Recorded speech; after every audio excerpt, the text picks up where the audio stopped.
somebody, I believe you should also sit down and let the person know, put it together and let the person know that this thing is going to take a lot of effect on the old Nigerians, because the cybersecurity levy that was removed, I know something else is coming.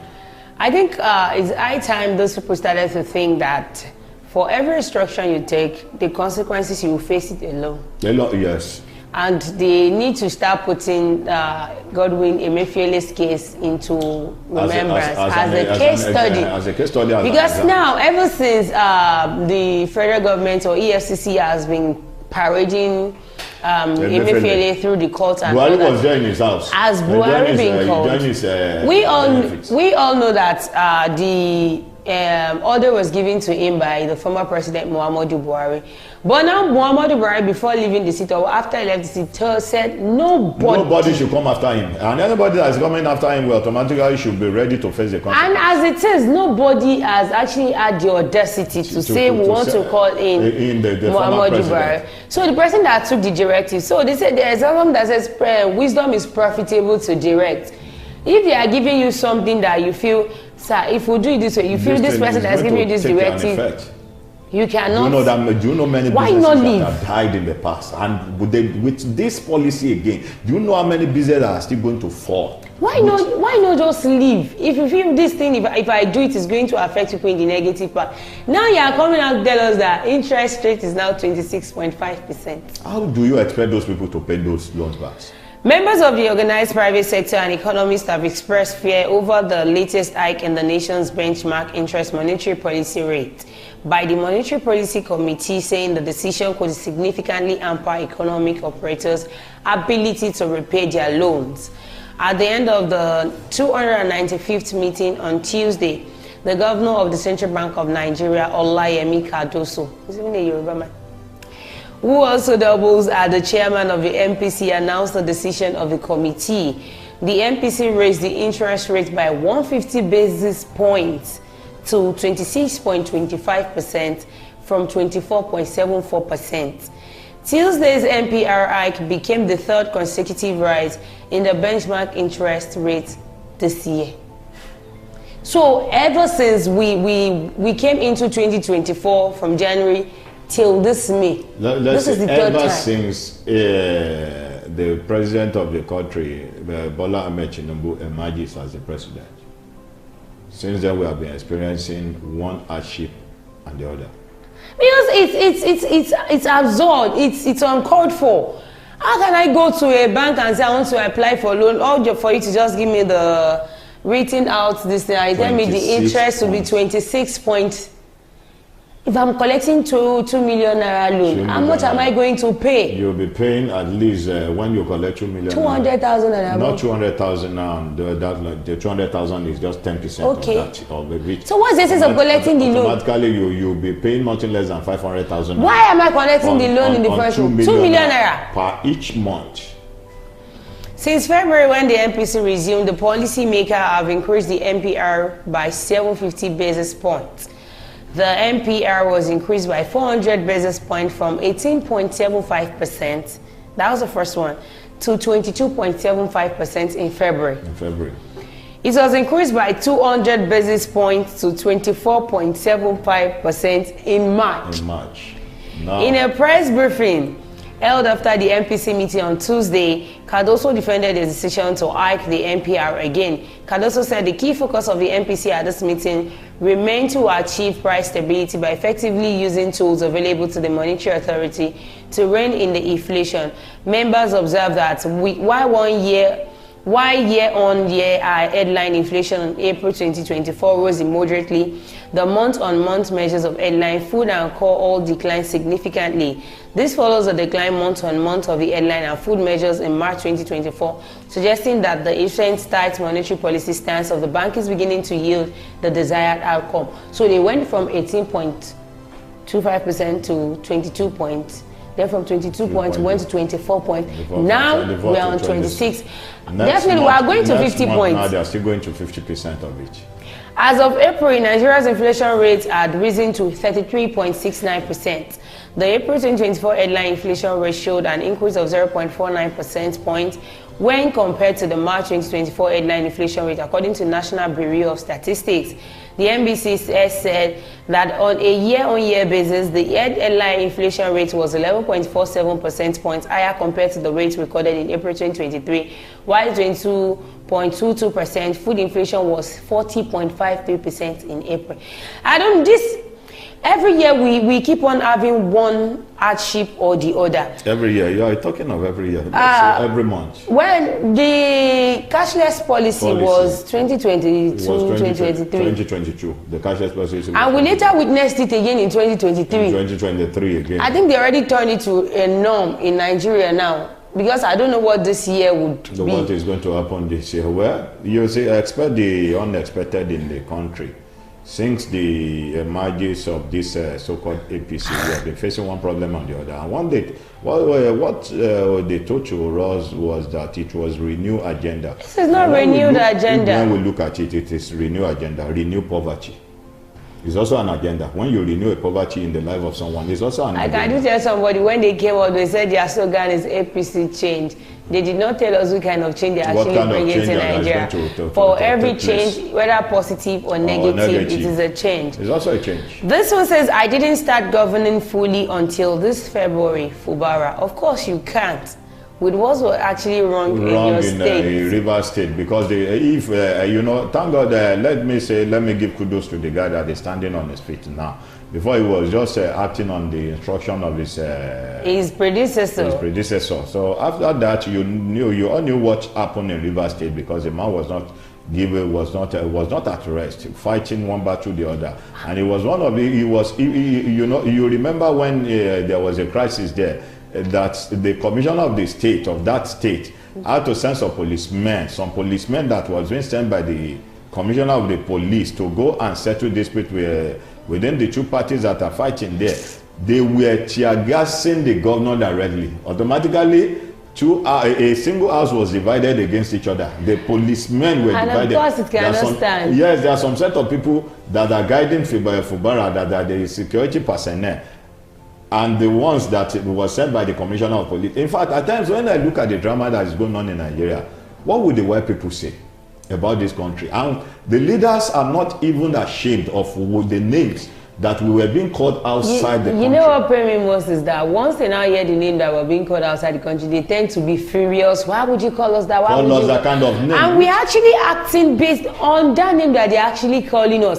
You said the government is for the people, and by the people, and for the people. We have not even seen the traces. We have not even seen the traces. This is a country whereby you talk and your freedom is not guaranteed. It's not when you talk. Because you can't come out and see anything that is wrong, and you say those things before you get to know you are their next target. Rivers State Governor Siminalayi Fubara said on Tuesday that it did not start governing the state fully until February 2024, since it was sworn in May 29.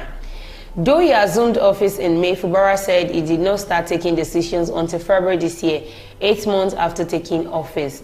He spoke while inaugurating Egbeda internal roads in the Emowa local government area of the state.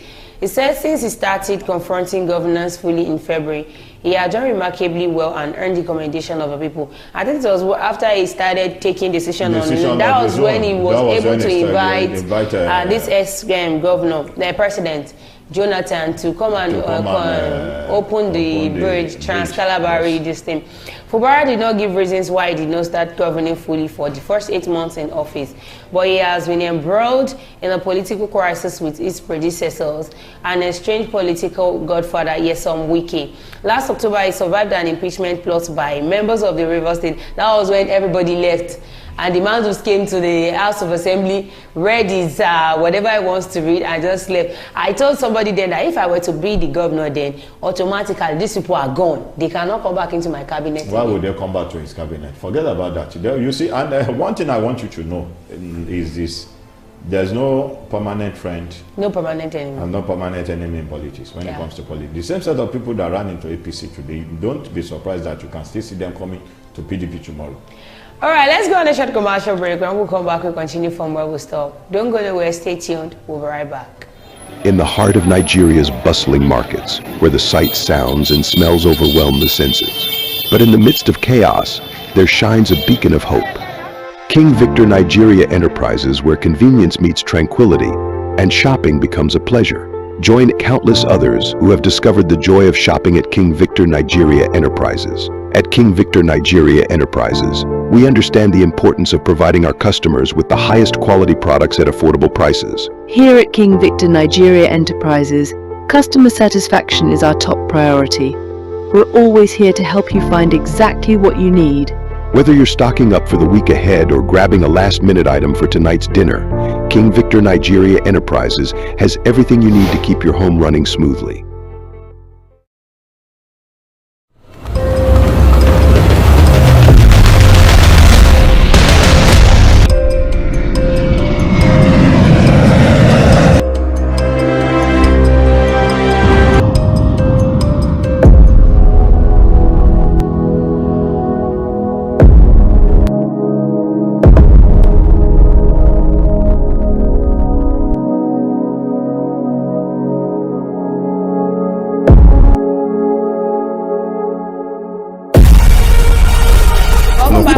Commercial break. That's one of our sponsors, King Victor Nigeria Enterprises, where you can get any of your food stuff. And your shop is located at number 2 Awolowo Makunshagan back in Ogun State.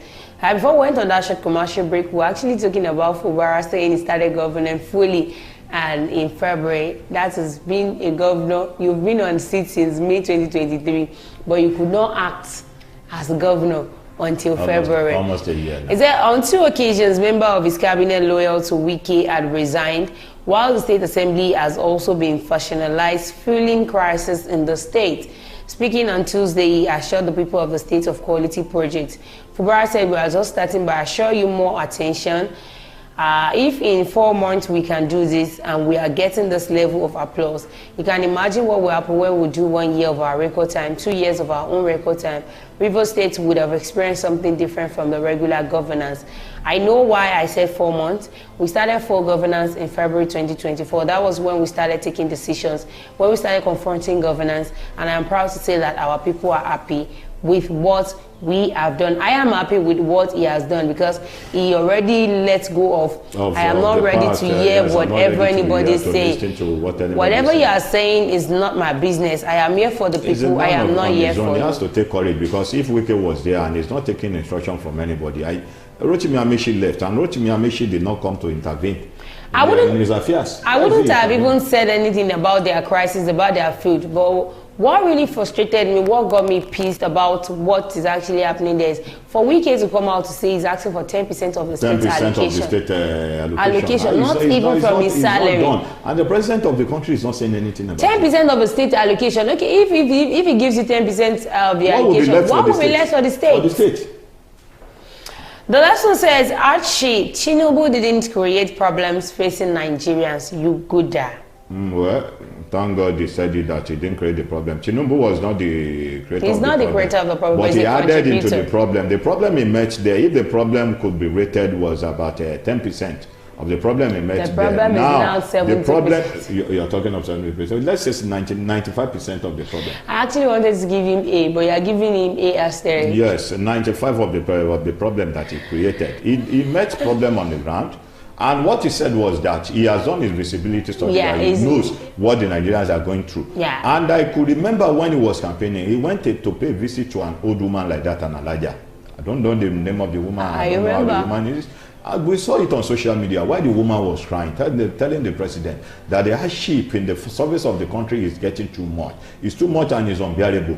Why the president was assuring that old woman that the woman should be rest assured. So you are laying emphasis on the old woman. Yes. What about I'm just talking. Let me.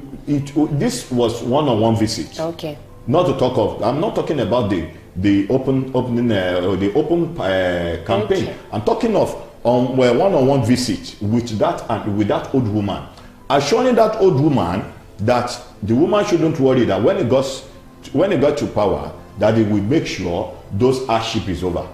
This is almost a year now. In the history of Nigeria now, can you tell me what the president has done?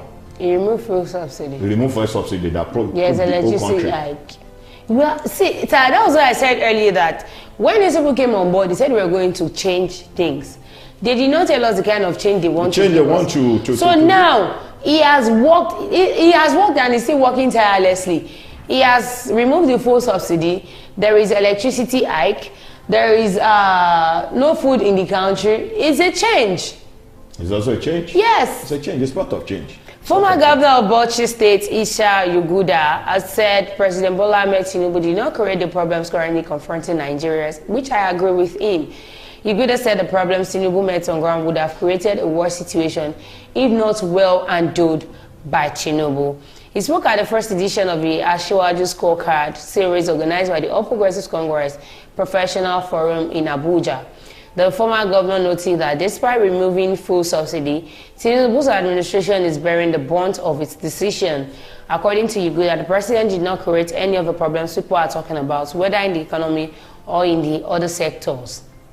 In fact, what he meant on ground would have created a worse situation if not properly handled, but he is championing reforms that are required to pave the way for better society. We all recall how, on assuming office, President Tinubu announced the removal of fuel subsidy, but again, for the avoidance of doubt, it did not remove subsidy on PMS. He said?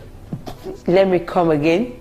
He said, we all recall how, on assuming office, President Tinubu announced the removal of fuel subsidy, but again, for the avoidance of doubt, it did not remove subsidy on PMS. Which subsidy did he remove? When he said, because we all heard about the announcement and we saw it on national TV when he says fuel subsidy is gone. The first day he assumed, he has not even stepped his feet into the office. He was just on the parade ground. No minister was appointed, nobody, no cabinet was appointed for him to have called the cabinet or minister to put it on one table, to rub mind together and see how it's going to affect the whole Nigeria and see how they are going to cushion the effect of the subsidy. He just announced and removed the subsidy. They removed the subsidy. To say they removed it on diesel. He didn't remove subsidy on PMS. They removed it on diesel. They removed it on gas. They removed it on kerosene. How much was PMS when Buhari left but now the office? You said they did not remove it. The PMS, the one I bought yesterday was around 750,000. What I'm trying to say is that if this man is coming out to say they did not remove the subsidy on PMS, definitely to those that are selling the food that they are selling of their own, and the government is not doing anything about it. It was not in the latter part of the 2023 budget, but surprisingly, the Tinubu administration has had to bear the brunt of subsidy removal. So, Isa Yuguda, I would actually support what you said by 5%. Tinubu did not create the problems we are facing in Nigeria. Nigeria is being built on a faulty foundation. Yes, exactly. So whoever is going to come back to rearrange Nigeria will be somebody that will be ready to know that, yes, so I want to do something. People will face hardship, but in their hardship, I must learn to be like a solace, a comfort for them. Like I want to put on a tight shoe. Without putting oil, obviously, by the time I remove my leg from the shoe, there will be blisters and all that. So now, I want to make it hard for them. I will have to put oil for them to make it easier for them and all that. But that's my own clamor to President Bola Ahmed Tinubu. I am not saying you are not working. Yes, they make it easier for us by sending 5 billion naira to each state to give us palliative, and the palliative they gave to us was just 5 kg. Let's just forget about palliative. One CDA that has about 60 to 70 houses in the CDA. Let's forget about palliative. Come to Nigeria problem. We don't need 1 Congo of rice. We don't need your palliative. All we need is they should open the border. Let's get food in surplus into the country. We need good roads, good infrastructure. Schools, let students go to school without, let me know that once I gain admission into this school 2024, come 2028, I know I'm gone. School fees was added. Everything increased. There was a hike in the school fees. When that is what we need. We don't need palliative. If you give us palliative, how long would they keep on giving us palliative? All right, I've come to the end of the show today. Do not forget to follow us on all our social media platforms, on our Facebook, on our YouTube, on our X account, on our Instagram, on our TikTok, at the Wisdom Yard Online TV. Thank you so much, Ambassador Oluwarotimi, for joining me in the studio. Thanks for having me. And thank you for coming with your Udi and all that. All our sponsors are King Victor Nigeria Enterprises and Okpa. I will also say a very big thank you to you. To all our viewers out there, we say a very big thank you to you too. Till we come again on your screen tomorrow, I remain my humble self, Odunayo Adelere. Be good and be fine. Bye.